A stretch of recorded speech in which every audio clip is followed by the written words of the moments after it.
si Alice Jean Catabay. Ating pag-usapan ang kaligiran ng pag-aaral ng Ibong Adarna.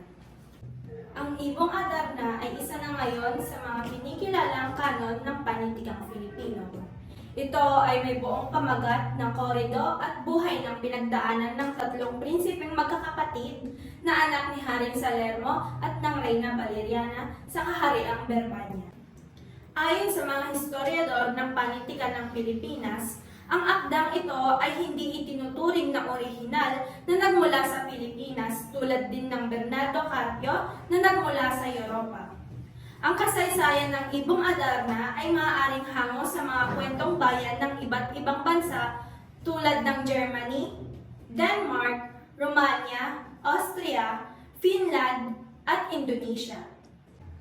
Mayroong motif at cycle ang Ibong Adarna na matatagpuan sa mga kwentong bayan na may sakit ang amang hari.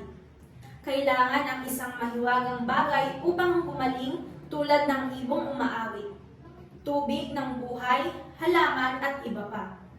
Paano kung gayon naging Ibong Adarna ang pamagat ng akdang ito? Ang sagot ay dahil napakahaba ng pamagat at hindi nakakabisado ng mambabasa ang buong pamagat. Angkop naman ba ito sa isang pagsusuring isinagawa ng mga kritiko ng panitikan?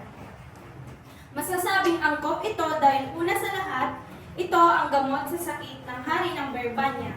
Pangalawa, ito din ang pilit na pinagpunyagihan ng magkakapatid na hanapin upang hulihin.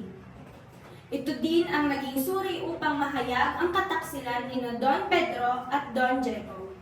Ito din ang nagpatunay na si Don Juan ang tunay na nagkabihag sa kanya. Sumakatuwid, ang Ibong Adarna ang naging susi upang malaman ang tunay na karapat-dapat sa trono ng hari.